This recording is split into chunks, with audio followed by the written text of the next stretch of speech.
Bueno, eh, bueno, buenas noches a todos. Antes que nada, quería agradecerle a Marcelo bueno, y a la sociedad por haberme invitado a formar parte de este taller que me parece una muy buena iniciativa para la práctica clínica, ¿no? El poder, entre cardiólogos y anestesiólogos, bueno, evaluar un montón de temas que tenemos en común, pero que por ahí no tratamos tanto. Así que bueno, el tema de hoy es la evaluación cardiovascular, voy admitiendo a los que se van uniendo, la evaluación cardiovascular prequirúrgica. Los admito yo, vos despreocupate. Yo los Bueno, admito. dale, perfecto. La evaluación cardiovascular prequirúrgica en los pacientes, ¿no?, que van a ser sometidos a cirugía. Entonces, como introducción, bueno, vamos a decir que cada año se realizan aproximadamente 200 millones de cirugías no cardíacas en el mundo, aproximadamente, de los cuales el 50% se lleva a cabo en pacientes mayores de 45 años. La mitad de estos pacientes tienen factores de riesgo cardiovascular como hipertensión, dislipemia, diabetes, antecedentes coronarios. Y de hecho un estudio reciente marca que la tasa combinada de muerte, infarto y ACV isquémico perioperatorio en Estados Unidos, por ejemplo, es del 3%. Y la injuria miocárdica ocurre en hasta el 20% de los pacientes. Injuria miocárdica es aquella detectada con troponina, ¿no?, con troponina mayor al percentilo 99. Con lo cual, bueno, el objetivo de la evaluación, digamos, prequirúrgica es guiar el manejo perioperatorio de los métodos diagnósticos y de las indicaciones terapéuticas para reducir las complicaciones cardiovasculares a corto plazo. Siempre es importante tener en cuenta que no hay que complejizar esto, que la evaluación tiene que ser simple, accesible, rápida y del menor costo posible, y que principalmente hay que también tener en cuenta muchas veces, como dije anteriormente, se complejiza demasiado y hay que tener en cuenta que hay que evitar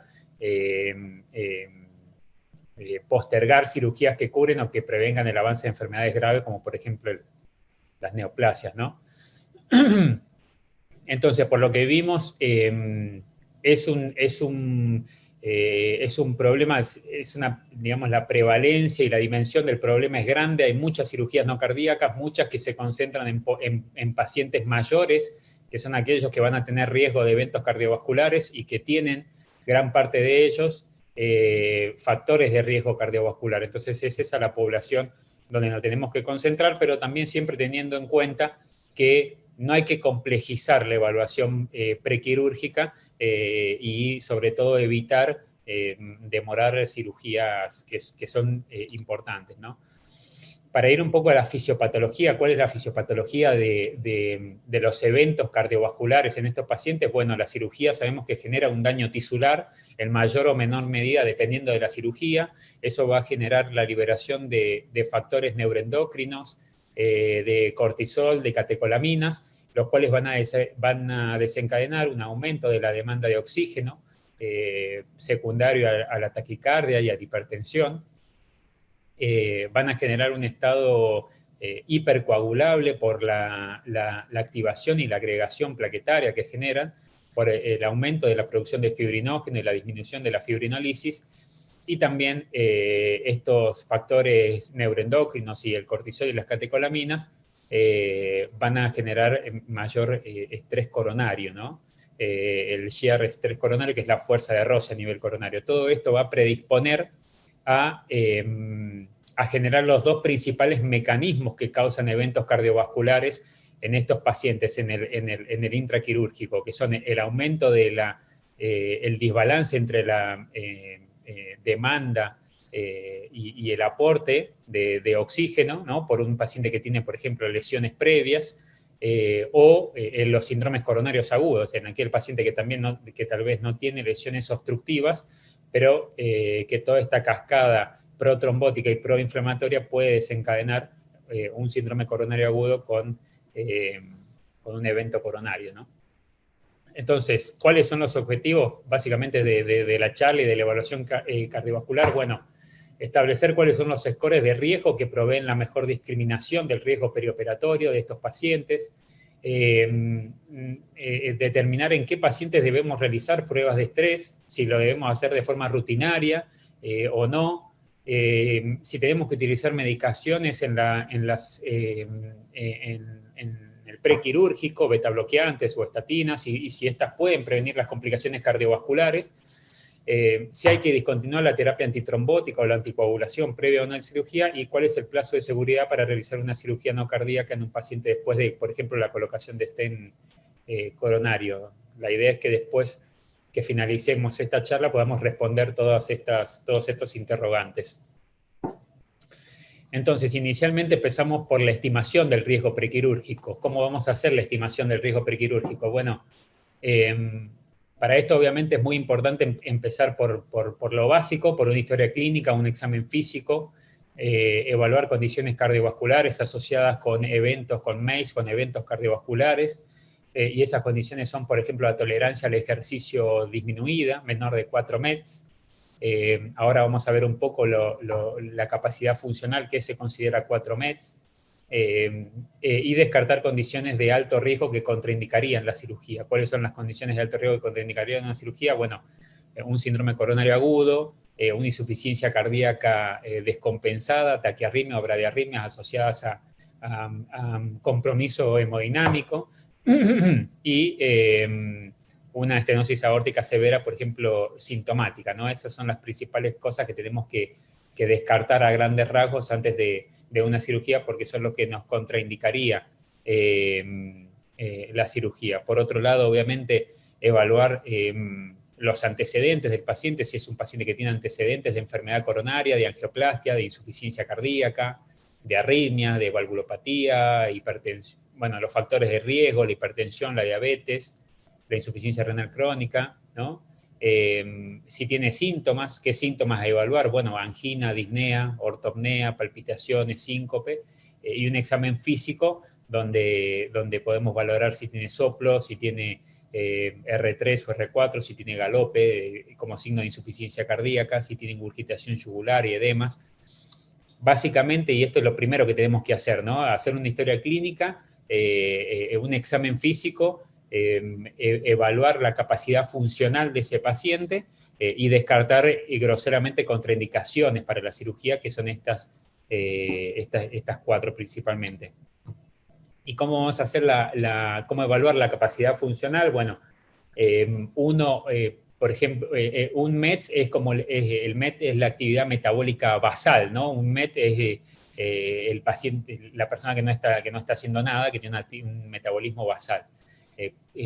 4 METs, que es la condición básica, digamos, que el punto de corte donde se ha visto que los pacientes que no llegan a cumplir este requerimiento tienen mayores eventos cardiovasculares y mayor riesgo. Bueno, lo vamos a evaluar por aquellos pacientes que pueden hacer una caminata rápida o andar, por ejemplo, lentamente en una bicicleta, o subir al menos 2 pisos de una escalera sin tener síntomas, y más allá de eso, subir ya varios pisos en escalera, correr, nadar, equivalen a más de 7 METs, ¿no? Entonces, de acuerdo más o menos a esta evaluación funcional grosera, pero que nos permite estimar a grandes rasgos qué capacidad funcional tiene ese paciente. Y eso es muy importante porque eso se va a relacionar con el riesgo que tenga ese paciente de eventos cardiovasculares, tanto en el intraquirúrgico como en el postoperatorio, y también nos va a determinar la necesidad que tenemos de solicitar algún estudio adicional o no, de acuerdo a la capacidad funcional que tiene ese paciente. Otra cosa importante para la estimación del riesgo prequirúrgico es qué tipo de cirugía se va a realizar, ¿no? Entonces ya vimos cómo vamos a evaluar al paciente inicialmente, con la historia clínica, con el examen físico, lo que tenemos que descartar, evaluar la capacidad funcional, y ahora nos centramos en qué tipo de cirugía, y sabemos, y ustedes mejor que nosotros saben qué tipo de cirugías son las que conllevan mayor riesgo, ¿no? Si son cirugías de bajo riesgo, de moderado riesgo o de alto riesgo. Este es un cuadro que ejemplifica eso. Pero también hay que saber que no solamente va a depender del tipo de cirugía, obviamente que las cirugías a mayor riesgo obviamente se relacionan con mayor eventos cardiovasculares, pero también no solamente va a depender del tipo de cirugía, sino de la forma de abordaje, si es una forma convencional o endovascular. Habitualmente la forma endovascular o, por ejemplo, laparoscópica se ha relacionado con menos eventos cardiovasculares. No está igual eso del todo definido, en algunas cirugías y en otras no, pero bueno, sí se sabe que se relaciona con menos eventos cardiovasculares, ¿no? Entonces va a depender también de la forma de abordaje, va a depender de la localización de la cirugía, de la agresividad, de la duración de la cirugía. Y son cosas que tenemos que tener en cuenta. Lo que decía anteriormente de la vía laparoscópica, es importante saber que si bien el abordaje laparoscópico se relaciona con menores eventos cardiovasculares y con menor riesgo, esto habitualmente se ha demostrado en los pacientes que pueden ventilar espontáneamente, ¿no? Así que en los pacientes que no ventilan espontáneamente, se ha visto que la presión positiva que tiene intraabdominal con el neumoperitoneo genera una disminución de la precarga, con disminución del retorno venoso y que eso genera una activación simpática que termina generando liberación de vasopresinas, de catecolaminas y demás que aumentan la demanda de oxígeno y aumenta la predisposición de eventos cardiovasculares. Con lo cual, si bien, como dije anteriormente, la vía laparoscópica se relaciona con menos eventos cardiovasculares, pero hay que tener en cuenta qué pacientes en particular. Y también las maniobras que se hacen en el intraquirúrgico, ¿no? Como por ejemplo el Trendelenburg invertido, que se utiliza habitualmente en las cirugías abdominales altas. Eso también va a generar toda una modificación de la volemia intravascular y del retorno venoso que puede predisponer y puede generar cambios hemodinámicos importantes que pueden predisponer a eventos cardiovasculares.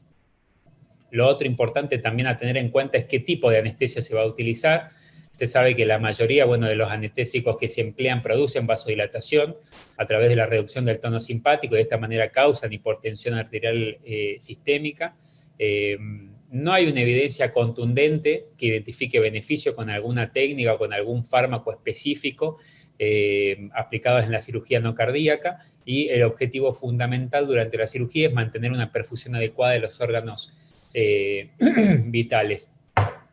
Y la verdad que por la evidencia que hay, no hay como decía, una técnica anestésica que se haya visto que sea mejor. De hecho, las sociedades, y ya lo vamos a ver después, la sociedad americana y la sociedad europea se contradicen en eso. En pacientes con alto riesgo cardiovascular recomiendan la inducción y el mantenimiento con una inhalatoria, ¿no? Con un modo inhalatorio, con anestésicos inhalatorios, y la otra recomienda, por ejemplo, anestesia intravenosa. Entonces, lo que sí se ha visto es que lo fundamental, independientemente de la forma de anestesia que se utilice, es siempre mantener una adecuada perfusión de los órganos vitales. Y para eso no hay una TAM, digamos, una presión arterial media definida. Se sabe que alrededor de 60, 65, la TAM tiene que ser mayor de eso. Pero bueno, es importante, como dije, independientemente de la forma de cirugía, de la forma de anestesia que se utilice, siempre mantener la perfusión de los órganos vitales, y eso es lo que se va a relacionar con los eventos cardiovasculares y no el tipo de anestesia que se utilice, ¿no?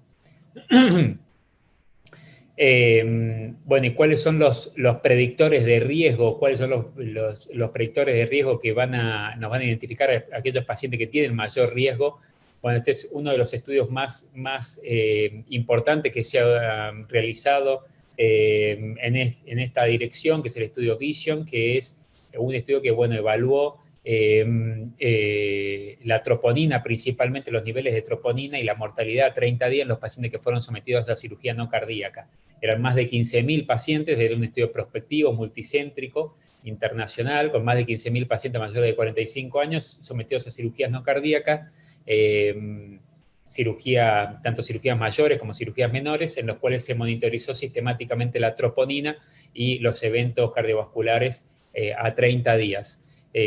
Si bien inicialmente fue hecho para evaluar la troponina, pero bueno, también sirvió para determinar factores de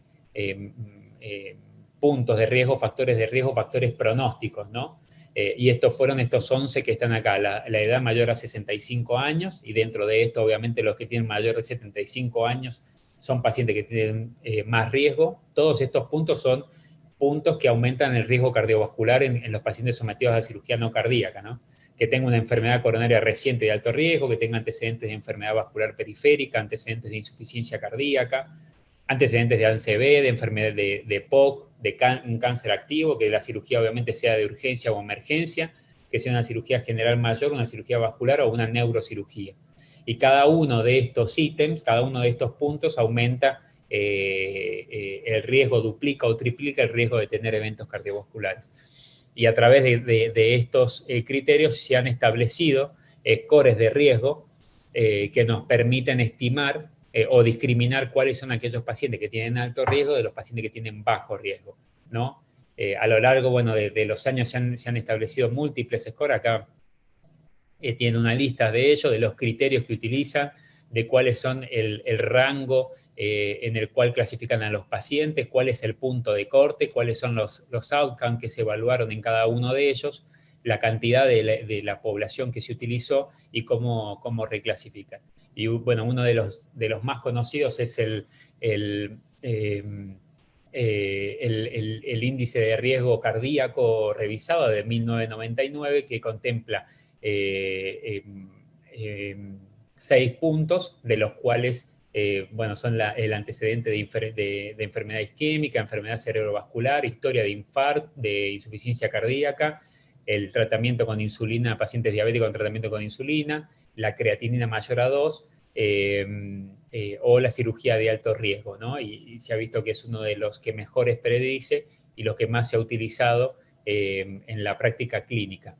Si bien hay índices que son más actualizados y que se ha visto que predicen incluso un poco mejor que este, pero bueno, son un poco más complejos de utilizar. Pero bueno, alguno de ellos deberíamos utilizar para definir si nuestro paciente es un paciente de alto riesgo o de bajo riesgo. Principalmente estos que están recuadrados son los que más evidencia tienen y los que más se ha visto que reclasifican mejor a los pacientes, ¿no? Y también quería hablar un poco de la clasificación de ASA, que es una clasificación que se utiliza mucho en anestesia, y que divide al paciente en distintos grados de acuerdo al estado funcional preoperatorio: un grado 1 con un paciente sano, grado 2 con una enfermedad sistémica moderada, grado 3 con una enfermedad, bueno, severa, que limita la actividad, pero no incapacita, y así lo va dividiendo al paciente de acuerdo a la afección que tenga por la enfermedad, por la enfermedad que padece, ¿no? Y si bien se ha visto que esta clasificación tiene utilidad para describir el estado general de un paciente e incluso tomar decisiones importantes como suspender una cirugía, pero es una clasificación que no nos permite reclasificar bien, digamos, a los pacientes o dividir bien aquellos pacientes que van a tener eventos cardiovasculares o no. Obviamente que los pacientes que están en un ASA 5 o 6 son pacientes que tienen mucho mayor riesgo, pero dentro de los valores intermedios no nos permite, no se asocia, digamos, no tiene un alto poder discriminativo de qué pacientes van a tener eventos o no. Entonces, deberíamos utilizar alguno de los scores que nombramos anteriormente. Y en cuanto a las recomendaciones de la guía, estas son las guías de la Sociedad Europea de Cardiología y la guía de la Sociedad Canadiense del 2014, donde, bueno, recomiendan en clase 1 con un nivel de evidencia B utilizar estos criterios, puntajes de riesgo, de estratificación de riesgo perioperatorio previo a la cirugía. Principalmente el que más recomienda es el que vimos anteriormente, el riesgo revisado, o los otros que estaban recuadrados que son más actuales. Pero siempre recomendando que alguno de estos criterios debemos utilizar. Bueno, entonces vimos cómo evaluar al paciente en forma clínica, la forma inicial, vimos el riesgo de acuerdo al tipo de cirugía, de acuerdo al tipo de anestesia y el abordaje, vimos qué factores de riesgo que tenemos qué puntaje de riesgo debemos utilizar, y ahora vamos a ver un poco qué pruebas cardiovasculares le tenemos que hacer a nuestro paciente y para qué sirve y cuáles tenemos que hacer.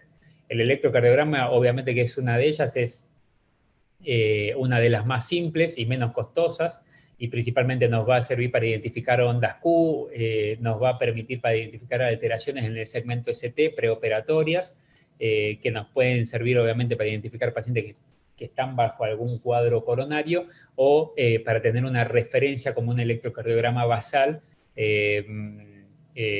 para obviamente después, si nosotros notamos algún cambio en el intraquirúrgico, tener de referencia el electrocardiograma basal. Deberíamos hacerlo en pacientes con enfermedad coronaria o en quienes se realizará una cirugía de alto riesgo, y se ha visto que, bueno, la depresión del ST mayor a 0,5 milímetros es la que se asocia a mayor tasa de muerte e infarto de miocardio. ¿En qué paciente debemos hacerlo? Bueno, aquellos que tienen antecedentes de enfermedad coronaria o arritmias, o arteriopatía periférica, o antecedentes de ACV o de cardiopatía estructural, y que están programados para una cirugía de alto riesgo, ¿no? En estos pacientes es donde deberíamos hacer un electrocardiograma y donde el electrocardiograma nos va a aportar información. En aquellos pacientes que son pacientes jóvenes, que no tienen antecedentes coronarios y que van a ser sometidos a una cirugía incluso de riesgo bajo, de riesgo moderado, bueno, no estaría contemplado hacer un electrocardiograma, porque la verdad que la sensibilidad que tiene para detectar alguna alteración es bastante baja, y en la gran mayoría de los pacientes nos va a dar normal.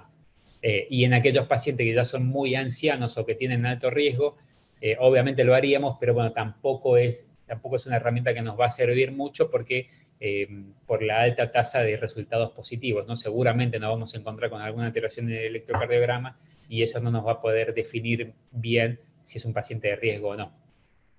Pero bueno, lo que dicen las guías principalmente es que el electrocardiograma, la realización del electrocardiograma está recomendado para aquellos pacientes que tienen alto riesgo, por ejemplo, los criterios que vimos recién, y que debe ser considerado para aquellos pacientes que tienen alto riesgo y van a ser sometidos a una cirugía de riesgo intermedio o alto, o aquellos que van a ser sometidos a una cirugía de bajo riesgo también, pero tienen alto riesgo por sus comorbilidades, también lo deberíamos hacer. Entonces, principalmente eso, electrocardiograma en aquellos pacientes que tienen antecedentes, los antecedentes que vimos, y que van a ser sometidos a cirugía de alto riesgo. En los demás pacientes, en pacientes jóvenes sin antecedentes y que van a ser sometidos a una cirugía de riesgo bajo o de riesgo moderado, no tendría indicación. Otra de las pruebas cardiovasculares preoperatorias que podemos hacer y que se hace habitualmente es la radiografía de tórax, y estas son las recomendaciones de la Sociedad Argentina de Cardiología en distintas clases. ¿A qué pacientes deberíamos hacerle? Bueno, clase 1, ninguno. Clase 2A, ¿en qué pacientes se sugieren? Pacientes que tengan signos o síntomas respiratorios de causa no aclarada, o pacientes que estén en plan de cirugía torácica, tóraco-abdominal o abdominal superior. Como clase 2B, en aquellos pacientes que tengan mayores de 70 años y que tengan antecedentes de insuficiencia cardíaca o que tengan antecedentes de enfermedad pulmonar crónica. Y como clase 3, obviamente, no indicaría una radiografía de tórax sistemática en todos los pacientes que van a ser sometidos a una cirugía no cardíaca, porque no nos va a aportar información. Solamente, principalmente, como vimos en las recomendaciones, aquellos pacientes que van a ser sometidos a cirugías respiratorias o a cirugías abdominales altas, o pacientes que tienen antecedentes respiratorios. En cuanto al ecocardiograma, ¿qué pacientes debemos pedirle ecocardiograma y qué es lo que tenemos que buscar en el eco? Bueno, los hallazgos que se han asociado a eventos cardiovasculares en el ecocardiograma, algunos de los que se han asociado son el gradiente valvular aórtico elevado, o sea, aquellos pacientes que tienen estenosis aórtica moderada a más, aquellos pacientes que tienen hipertrofia ventricular izquierda, disfunción sistólica del ventrículo izquierdo evaluada por el ecocardiograma, o una insuficiencia mitral moderada severa. Esos pacientes esos hallazgos se han relacionado con eventos cardiovasculares en el intraquirúrgico y en el postquirúrgico. En aquellas pacientes que tienen una valvulopatía moderada o severa, que no tienen ecocardiograma previo, o en aquellos que tienen signos o síntomas de severidad, obviamente también debemos realizar un ecocardiograma. En aquellos que sospechamos o que ya tienen un diagnóstico de miocardiopatía hipertrófica para evaluar cómo está ese paciente, y en aquellos pacientes que son de alto riesgo y van a ser sometidos a un trasplante de órgano sólido, ¿no?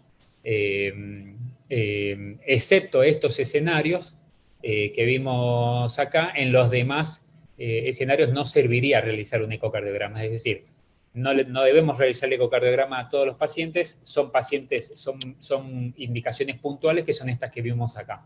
Y lo que vamos a ir a buscar y los hallazgos que vamos a buscar son estos, que son los que están asociados con eventos cardiovasculares, ¿no?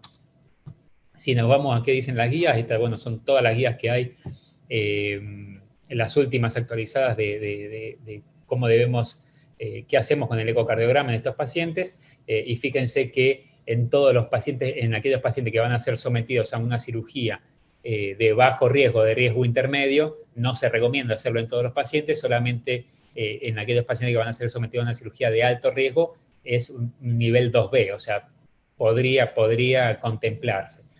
Y lo que dice la Sociedad Argentina de Cardiología es que en aquellos pacientes que tienen insuficiencia cardíaca descompensada, que tienen historia de insuficiencia cardíaca sin ecocardiograma previo, o que tienen cambios en la clase funcional, o presencias de soplo, por ejemplo, con criterios de alto riesgo, o que tienen una sospecha o confirmación de secuela de infarto sin ecocardiograma previo o alteraciones en el electrocardiograma, ¿no? En aquellos pacientes sí deberíamos hacer un ecocardiograma, en los otros escenarios no.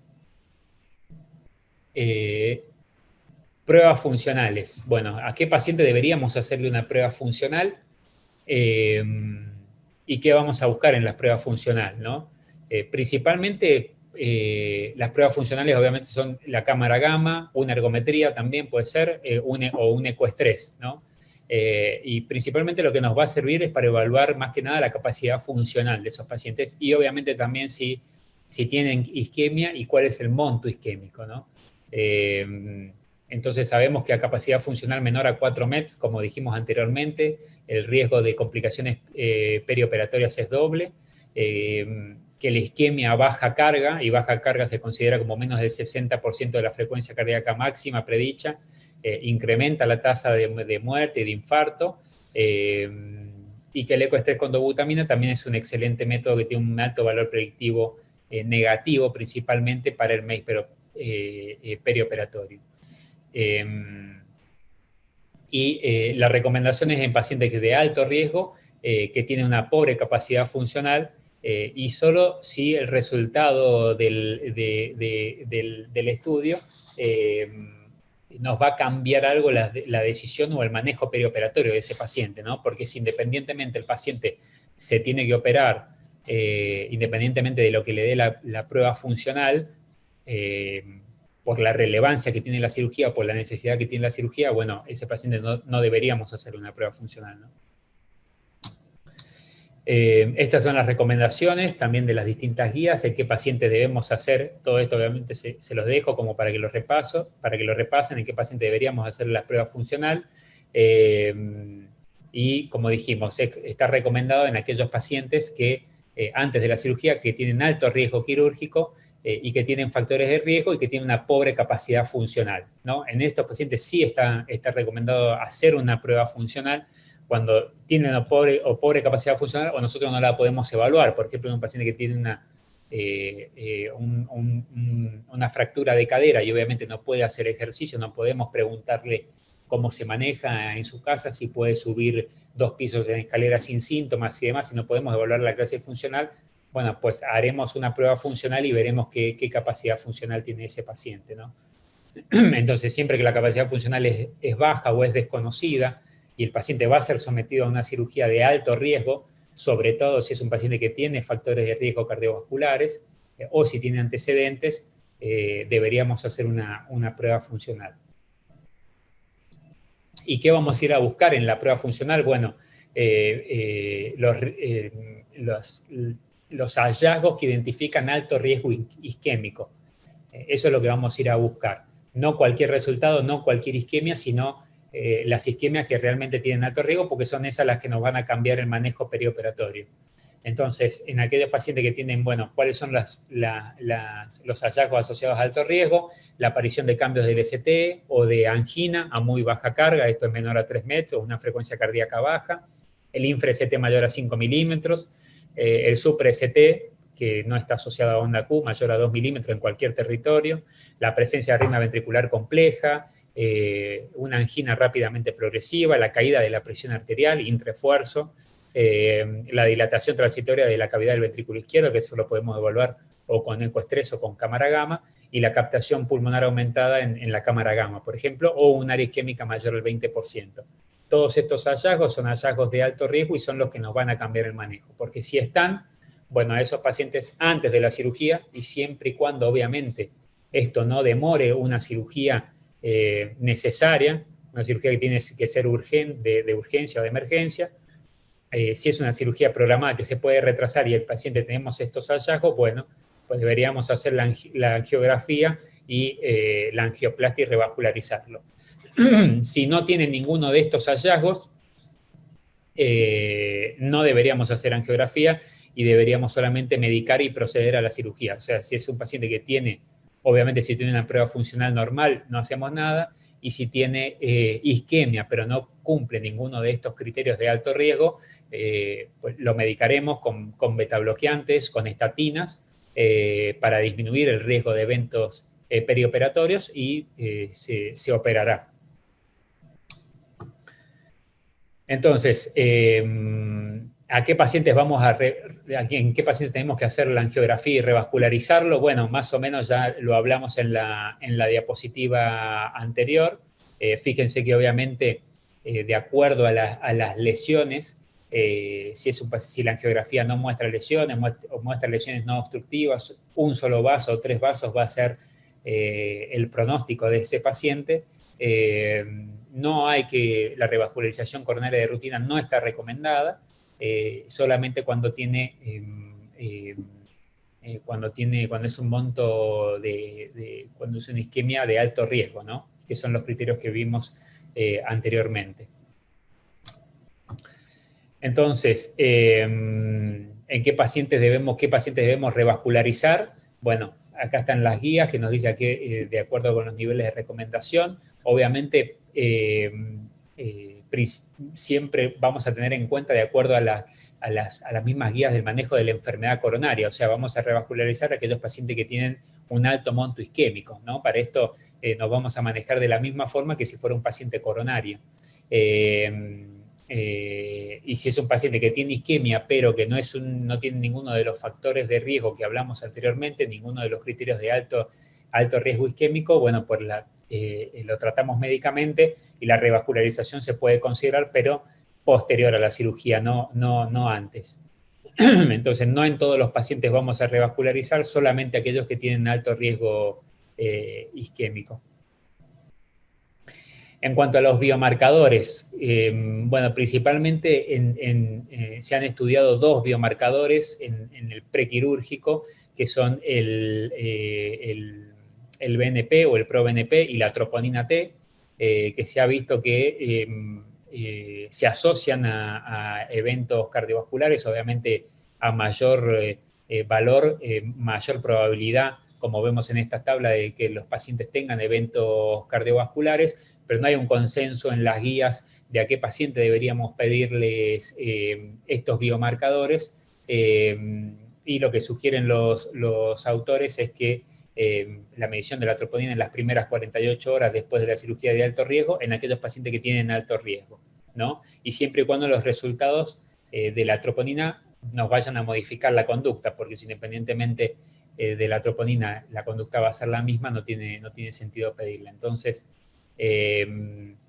si bien se ha visto que estos biomarcadores se asocian con mayor riesgo de eventos, pero no está bien definido a qué pacientes deberíamos pedirlos y qué información nos aportan, ¿no?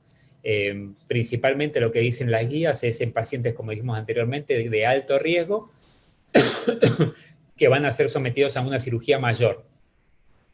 En estos pacientes deberíamos pedir una troponina basal y una troponina a las 48-72 horas del postoperatorio, principalmente para detectar la injuria miocárdica, ¿no? O el infarto silente. Y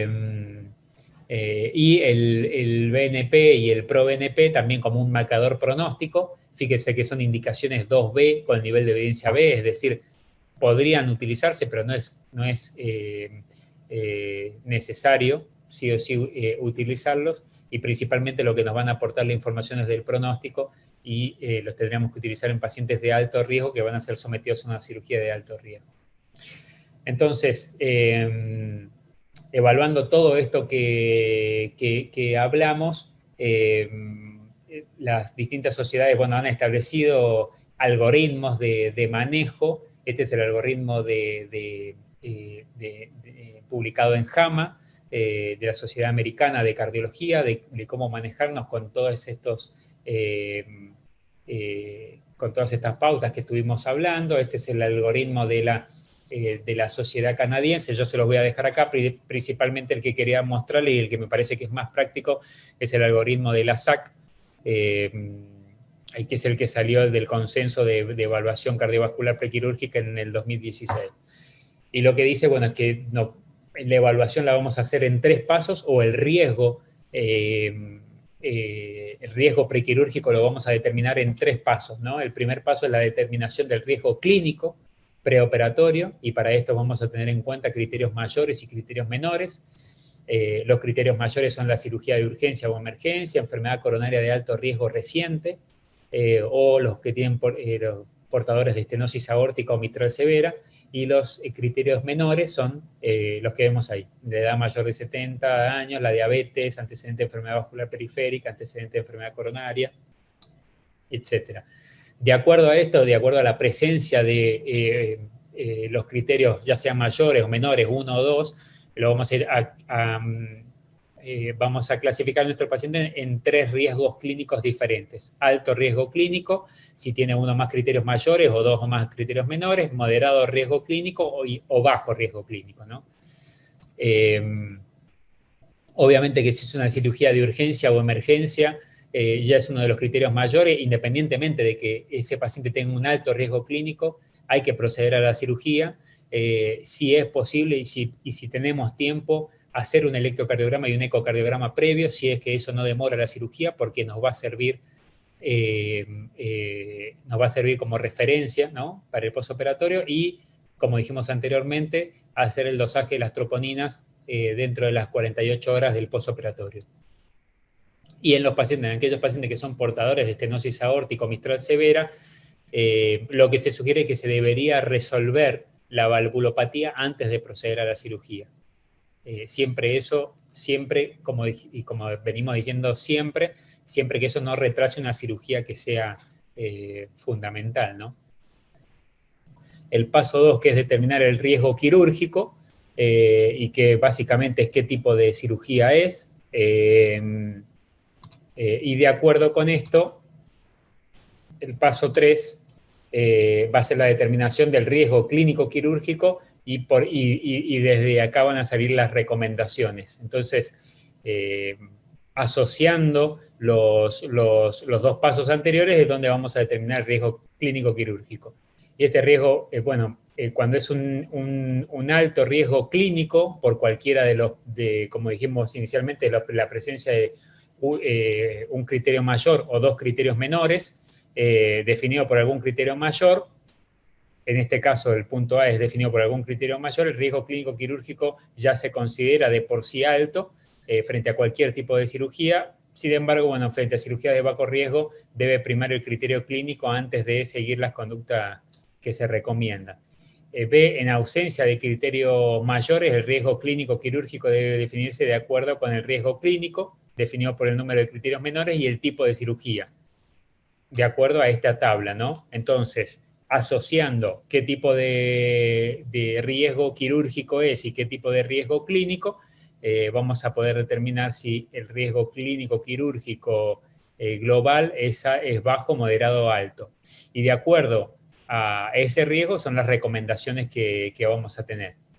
Entonces, si el riesgo clínico quirúrgico es moderado a alto, con alguno de los puntos de la lista de 1 al 6, la lista que puse de criterios menores, hay que solicitar una prueba funcional. Si solamente tiene un criterio menor de la lista de 7 al 10, o no tiene ningún criterio menor, se puede proceder a la cirugía sin realizar más estudios. Y si el riesgo clínico quirúrgico es bajo, y tiene una capacidad, es un paciente asintomático y tiene una capacidad funcional conservada, mayor a 4 meses, se puede proceder a la cirugía. Si tiene algún criterio menor y presenta angina o disnea en clase funcional 1 o 2, o está asintomático pero tiene una clase funcional baja, hay que hacer una prueba inductora de isquemia. Y si, bueno, no tiene ninguno de los criterios menores o solamente un criterio menor de la lista del 7 al 10, se recomienda proceder a la cirugía también sin más estudio. Entonces, digamos, repasando, establecemos el riesgo clínico de acuerdo a la presencia de criterios mayores o menores, establecemos el riesgo quirúrgico y combinando estos vamos a poder establecer el riesgo clínico quirúrgico, y de acuerdo a eso son las recomendaciones que tenemos que seguir. ¿Y cuáles son las medidas que tenemos para reducir el riesgo cardiovascular? Bueno, se han implementado y se han estudiado múltiples medidas, múltiples fármacos, y ahora vamos a ver un poco cuáles son los que se ha visto que tienen resultados y cuáles no, ¿no? Y una de estas medicaciones y de estas medidas son los betabloqueantes. Se ha visto que la utilización de betabloqueantes disminuye los eventos cardiovasculares no fatales, la mortalidad y el stroke perioperatorio en este estudio. Pero en los estudios observacionales esto se vio cuando el betabloqueante se inició más de una semana previa. Cuando se inició menos de una semana previa no se vio beneficio. Y las recomendaciones son que no hay que indicar betabloqueantes en altas dosis en el perioperatorio, considerarlo sí en ciertos pacientes con enfermedad coronaria o que tienen múltiples factores de riesgo para infarto perioperatorio, o sea, es decir, aquellos pacientes que tienen alto riesgo. Hay que iniciarlo más de una semana previo a la cirugía para poder evaluar tolerancia y poder titularlo, y en aquel paciente que ya viene tomando betabloqueantes no hay que discontinuarlo, siempre y cuando obviamente no haya bradicardia o no haya hipotensión, ¿no? Entonces, ¿cuáles son las recomendaciones, las distintas guías de acuerdo a los betabloqueantes? Bueno, principalmente esto que dijimos anteriormente, no discontinuarlo en los pacientes que ya lo vienen tomando y iniciarlos en forma preoperatoria solamente en aquellos pacientes que tienen alto riesgo quirúrgico y tienen además factores de riesgo asociados. Y siempre, si lo vamos a iniciarlo más de 7 días, ¿no? Pero principalmente la recomendación, digamos, más importante sería eso, no suspenderlo, y si lo vamos a iniciar solamente en aquellos pacientes de alto riesgo, iniciarlo con más de 7 días para poder titularlo y evaluarla cómo lo tolera, ¿no? El otro de las medidas periopertorias que se ha evaluado es la utilización de aspirina. La aspirina, bueno, no se ha visto que disminuya el riesgo de eventos cardiovasculares en el postoperatorio, y sí se ha visto que aumenta el riesgo de sangrado, por lo cual no se recomienda el uso rutinario, y siempre puede ser apropiado utilizarlo cuando el riesgo isquémico es mayor al riesgo hemorrágico, ¿no? Y lo que dicen las guías, principalmente, obviamente, que no se recomienda en forma sistemática la utilización de aspirina, por esto que vimos anteriormente, porque aumenta el riesgo de sangrado y no disminuye los eventos isquémicos. Y sí hay que continuar en los pacientes que ya vienen previamente tratados. En esos pacientes sí se puede continuar, siempre evaluando el riesgo isquémico y el riesgo hemorrágico, ¿no? Si tienen un alto riesgo hemorrágico, se pueden suspender. Otra de las terapias que se ha evaluado son las estatinas, y las estatinas se ha visto, bueno, pueden ser beneficiosas en aquellos pacientes que tienen una indicación de terapia hipolipemiante y que están en plan de cirugías de alto riesgo. Globalmente no se ha visto que disminuyan el riesgo, al menos en forma significativa, pero sí lo podemos utilizar, como dijimos anteriormente, y es lo que dicen las guías, obviamente continuarlas en aquellos pacientes que ya lo vienen recibiendo e iniciarlas en pacientes que van a ser principalmente está indicado en los pacientes que van a ser sometidos a cirugía vascular, ¿no? Aquellos pacientes que van a ser sometidos a cirugía vascular nos cae en el prequirúrgico y no tiene estatinas indicadas, bueno, en esos pacientes sí deberíamos indicarle estatinas. En los demás pacientes solamente continuar con el tratamiento con el paciente que ya viene tomando estatinas. En cuanto a los IECA y a los ARA, bueno, se ha visto que si bien predisponen a la hipotensión perioperatoria, pero esto, bueno, no es estadísticamente significativo y tampoco disminuyen la injuria miocárdica, el stroke y la mortalidad. Entonces, las recomendaciones, la verdad que varían entre las guías. No hay estudios fuertes que hayan evaluado la utilización de IECA o ARA en el perioperatorio, pero básicamente lo que recomiendan las guías, fíjense que todo es nivel de evidencia C, con lo cual son recomendaciones de expertos, ya que no hay estudios en este aspecto, pero lo que recomiendan es continuar en los pacientes que ya vienen recibiéndolo, sobre todo en aquellos pacientes que tienen insuficiencia cardíaca y que reciben IECA o ARA por indicación por insuficiencia cardíaca, ¿no? Podemos iniciarlos en aquellos pacientes que tienen también insuficiencia cardíaca, y esto lo deberíamos hacer al menos una semana antes de la cirugía, y también en aquellos pacientes que lo reciben solamente por hipertensión, hay un nivel de recomendación 2A en que los podemos discontinuar. Es decir, lo vamos a continuar en aquellos pacientes que lo reciben por insuficiencia cardíaca, o los podemos iniciar al menos una semana previa en aquellos pacientes en el que diagnosticamos insuficiencia cardíaca, y cuando la indicación es solamente por hipertensión se los puede discontinuar. Cuando sospechamos, ¿no?, que pueden estar asociados a hipotensión en la cirugía. En cuanto a la anticoagulación, bueno, la anticoagulación va a depender un poco, voy directamente a las recomendaciones, va a depender un poco del riesgo isquémico o del riesgo trombótico y el riesgo hemorrágico, ¿no? Obviamente en aquellos pacientes la anticoagulación la vamos a suspender siempre previo a la cirugía, y en aquellos pacientes que tienen alto riesgo isquémico, como son los pacientes que tienen una fibrilación auricular con un score de CHADS mayor a 4, los pacientes que tienen válvulas mecánicas o válvulas biológicas recientemente insertadas, o tienen una plástica mitral reciente, o tienen una trombosis venosa profunda reciente, o tienen trombofilia, en aquellos pacientes los vamos a suspender, pero vamos a hacer un puente con heparina, ¿no? Y en aquellos pacientes que tienen una indicación de anticoagulación, pero no con estos criterios, podemos suspenderla sin hacer un puente con heparina de bajo peso. Y ya yendo a algunas poblaciones especiales, como por ejemplo los adultos mayores, obviamente sabemos que los adultos mayores tienen tendencia a tener más eventos cardiovasculares, principalmente, bueno, por los cambios fisiológicos de la fisiología cardiovascular relacionados con la edad, la disminución de la respuesta, bueno, simpática al estrés, la reducción de la complacencia arterial, la disminución de la respuesta de los receptores, bueno, todo lo que puede generar una labilidad de la presión arterial y la frecuencia cardíaca, y aumentar sobre todo la susceptibilidad a la hipotensión.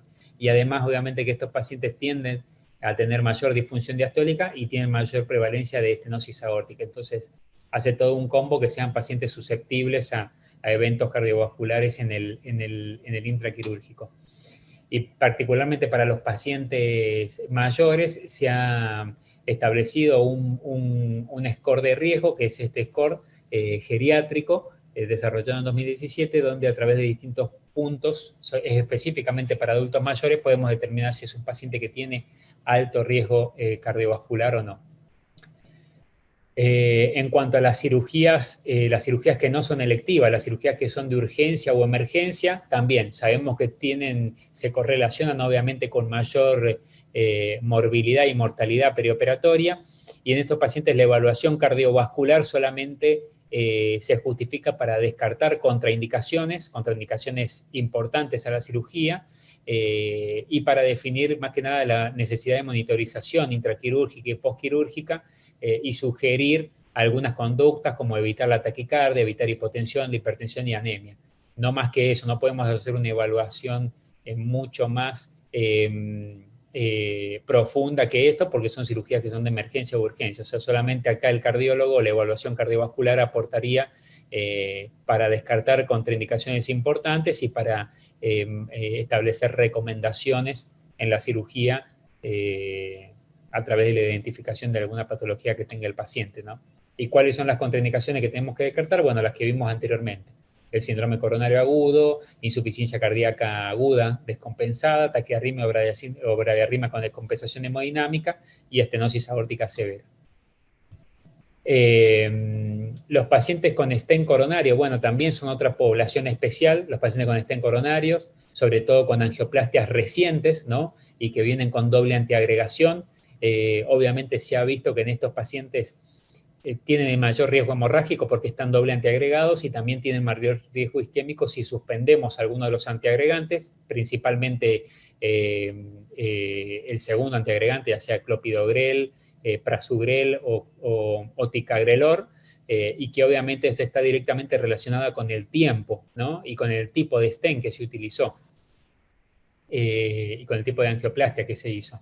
Entonces, esta es una guía donde, bueno, a través de distintos pasos nosotros podemos determinar qué riesgo tienen esos pacientes de tener una trombosis intra-stent en una cirugía, de acuerdo a qué criterios. Sí, va a depender del tiempo y de las características de los stent, ¿no? Si el tiempo es menor a 3 meses, obviamente el riesgo es más alto. Si es menor a 6 meses, más bajo. Y si es mayor a de 6 a 12 meses, es bajo riesgo. Y si es mayor a un año, mucho más bajo. Y obviamente también esto va a depender del stent que se utilice. Si es un stent metálico, que se endoteliza más rápido y por lo tanto necesita menor tiempo de doble antiagregación, el tiempo, digamos, el riesgo, perdón, de trombosis intra-stent suspendiendo el segundo antiagregante es bajo, pero si son stent liberadores de drogas, que son los que se utilizan más habitualmente, es mucho más alto. De acuerdo a la cantidad de lesión que se haya tratado, si solamente se colocó un stent, o por ejemplo tiene 3 stents en la descendente anterior, 2 stents en la coronaria derecha, o sea, tiene mucho territorio y mucha superficie angioplastiada, ese paciente obviamente tiene mayor riesgo. Y también cuál fue la indicación original de la angioplastia. Si es un síndrome coronario agudo, es un paciente que necesita antiagregación a más largo plazo. Si es un síndrome coronario estable, bueno, se lo puede antiagregar por menos tiempo y suspender la antiagregación para la cirugía en forma más segura. Va a depender también de las comorbilidades y de la edad del paciente, y va a depender también de las consideraciones quirúrgicas. Si es una cirugía que produce sangrado, si es una cirugía de urgencia, ¿no? Eso es el primer paso, digamos, integrarle todos los factores de riesgo, las consideraciones de riesgo. El segundo paso es determinar el tiempo apropiado para la suspensión del antiagregante. Siempre hay que discontinuarlo 5 a 7 días previo a la cirugía no cardíaca. El clopidogrel y el ticagrelor hay que discontinuarlos 5 días y el prasugrel 7 días, ¿no? Cuando lo vamos a discontinuar para una cirugía no cardíaca. Hay que continuar con aspirina, al menos esas son las recomendaciones, y optimizar la terapia lipídica, ¿no? Alta dosis de estatinas también es lo que va a disminuir que ese paciente no tenga eventos relacionados con la trombosis intra-stent y obviamente evitar los episodios de hipotensión, hipertensión o taquicardia. Estas son las recomendaciones de las guías, de acuerdo a la antiagregación, pero principalmente son estas que estuvimos hablando. Va a depender mucho de qué tipo de stent tiene colocado, de cuán extenso es la angioplastia y principalmente hace cuánto, ¿no?, se colocó. Siempre que sea mayor, cuando el tiempo ya es mayor a 6 meses, estamos más seguros, independientemente de por qué se hizo la angioplastia, si fue síndrome coronario agudo o angina crónica estable, pero el tiempo, digamos, es 6 meses. Antes de los 6 meses, bueno, va a depender mucho de esto que estuvimos hablando, del tipo de stent, de cuánto se trató y cuál fue el motivo, ¿no? Y bueno, otras situaciones especiales, solamente nombrarlas para que las tengan en cuenta, en el prequirúrgico, la hipertensión arterial, aquel paciente que viene hipertenso, a la evaluación prequirúrgica, en todos esos pacientes deberíamos evaluar daño de órgano blanco. El daño de órgano blanco es si tiene hipertrofia ventricular en el eco, si tiene proteinuria en un análisis de orina.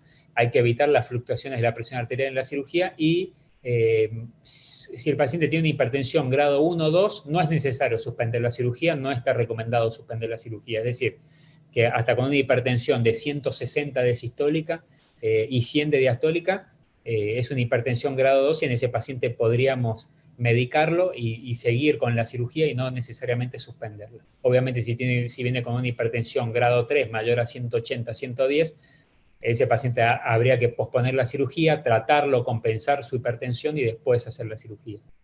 En cuanto a los pacientes que con insuficiencia cardíaca, obviamente siempre le vamos a hacer un ecocardiograma y un BNP previo. No hay que suspender la medicación que vienen tomando.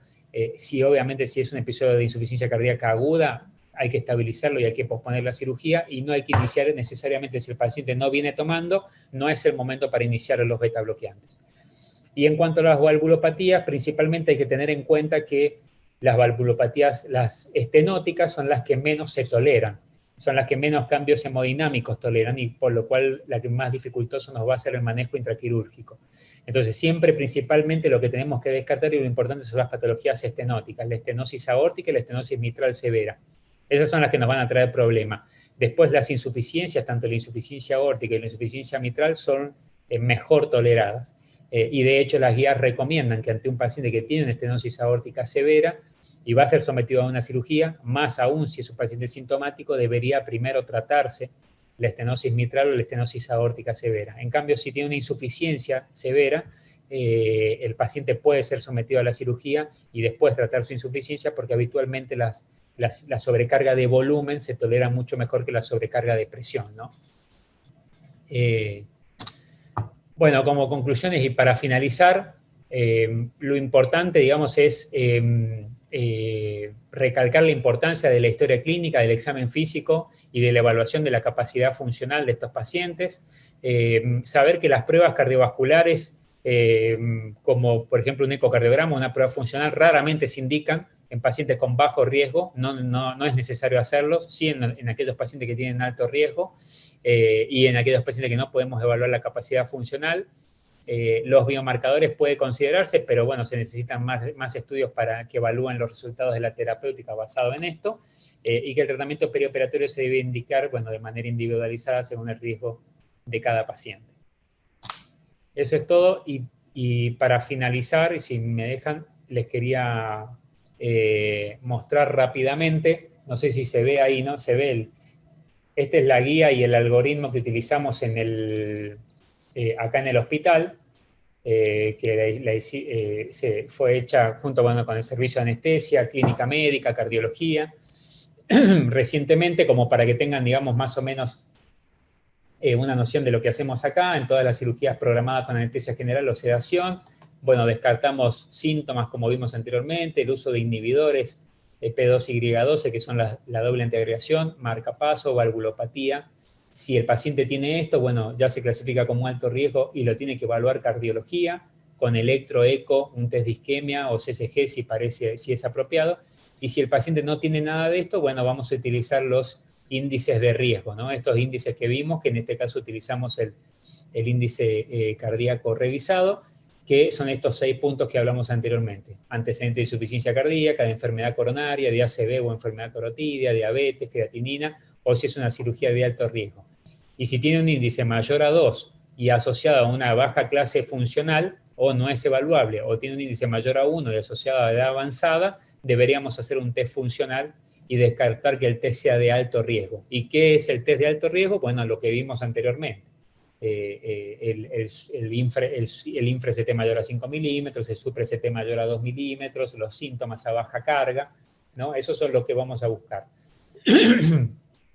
Y también vamos a hacer un ecocardiograma y evaluar criterios de alto riesgo en el ecocardiograma, que son la caída de la fracción de eyección menor al 45%, que tenga una valvulopatía moderada severa, hipertrofia mayor a 15 milímetros del septo, no hipertensión pulmonar severa.